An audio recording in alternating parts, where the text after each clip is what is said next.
get in at least 8 to 10 millimeters of an compressed electrode, it's worthwhile implanting. Otherwise, it is really not.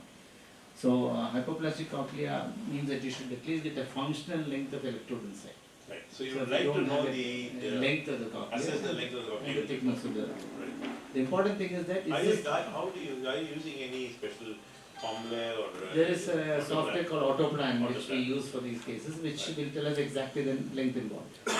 The important thing is that this is child actually having some aided responses, because a child with an anomalous cochlea and very bad aided responses, I would be very reluctant, where we may have to use something like a EABR or something to find out if there is a functioning cochlea.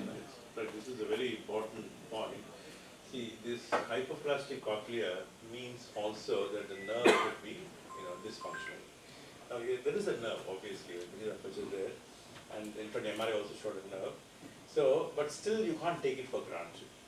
This child, if you put in an electrode, a compressed electrode, even if you get about, let's say, see, for a cochlear implant, if you're not able to get a full insertion in, it's said that at least we can get about 60% of the electrodes inside. If it doesn't matter, this particular electrode, 18 or 12, 60% of the whole total electrodes inside, then it is worthwhile. You can expect a reasonably good response in this check.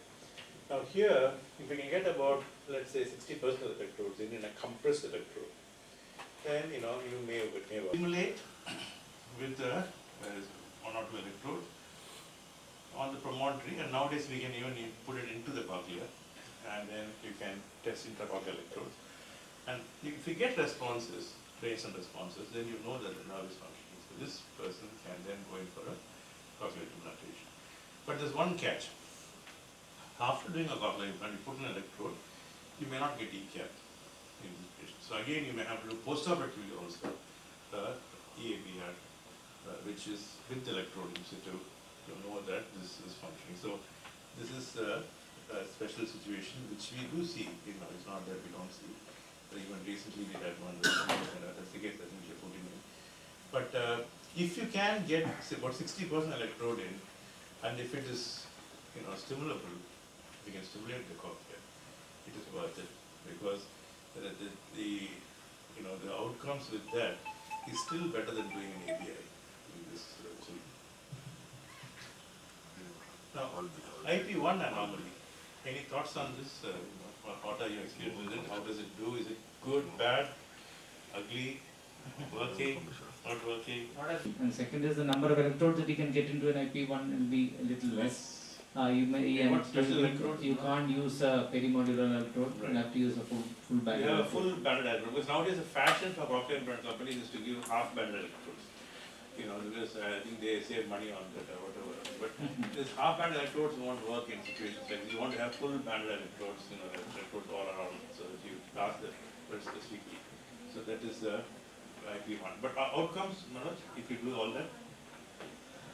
So it is, we have had IP1 and IP3 children doing okay. They are better than the hypoplastic cochlea, better than the common cavities. But I would say that among the IPs, IP2 is the best, IP3 is second, IP1 is the last. Yeah. IP1 is generally of the incomplete partition defects, the poorest outcomes, IP1. Anyone wants to add anything? IP3, then this is IP3 intra, the IAC placement of the electrode.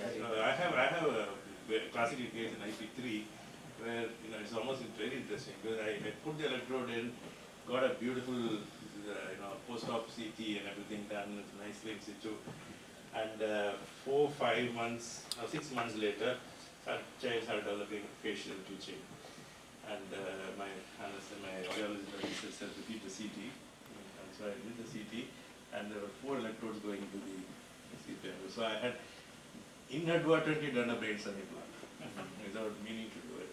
So the electrode had migrated 6 months later.